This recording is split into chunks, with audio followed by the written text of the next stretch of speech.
Эксклюзивно на радио Ростова. Rostov, ville du Sud, au terme du voyage. Circulation intense, avenue Boudhenny. Эти строки, посвященные нашему городу, французский поэт и философ Марк Саньоль сочинил сегодня ночью. Писатель посетил южную столицу в 4-й раз, встретился с читателями и представил новый поэтический сборник. Марк рассказал радио Ростова о современной французской литературе, русском гостеприимстве и Украине.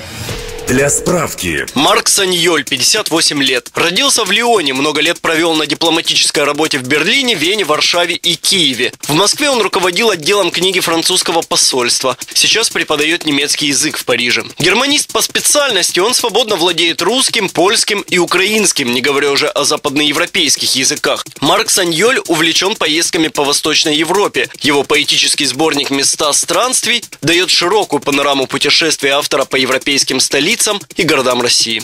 Интервью. Поскольку я много путешествую и пишу стихи, я публиковал 4 года назад этот сборник на французском и на русском языке, где пишу прежде всего о городах Центральной и Восточной Европы, Чехия, Польша, Украина, Россия тоже. А теперь приготовлю второй, на самом деле третий, потому что был еще один.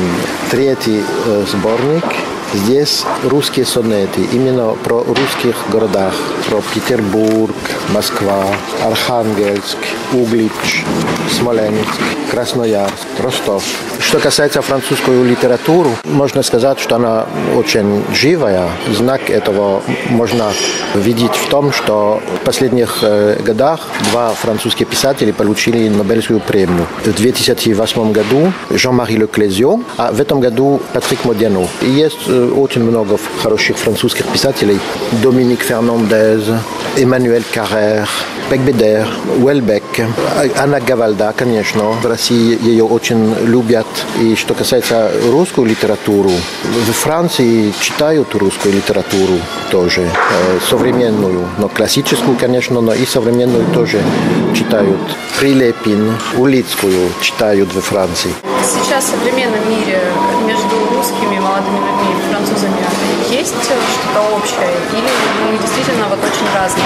Да, конечно, отличаются. Но, например, я считаю, что русские женщины, я люблю русских женщин, они не только красивые, но у них есть такой стиль очень приятный. Мне кажется, что они удивляют себе больше внимания, чем француженки, например. Но я люблю и французские женщины, конечно. Но русский человек очень открыт, он очень, не всегда открытый, но у него душа открыта. Он очень гостеприимный. Когда мы, как иностранцы, придем в Россию, всегда нас принимают очень хорошо, очень тепло, с сердцем.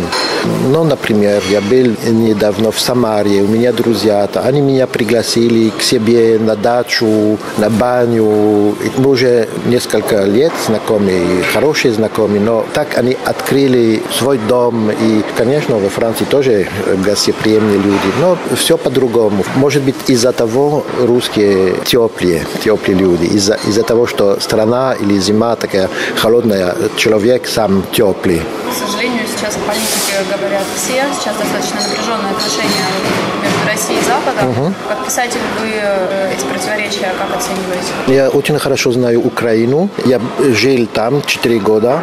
Я люблю Украину. У меня много друзей. Я был в феврале на Майдане. Я все посмотрел, но мне, честно говоря, не очень понравилось на Майдане. И я потом даже написал статью об этом. Так что, на самом деле, все там происходит, мне не очень нравится. В отличие от французского общества, которое поддерживает, у меня больше понимания за Донбасс и за российский взгляд на это событие. Потому что у нас скрывают участие правых радикальных сил там, на Украине. У нас много скрывают. Но у вас тоже в СМИ тоже не всегда правду говорят. Я не все поддерживаю, что здесь. Но все-таки у меня больше симпатии для эту сторону.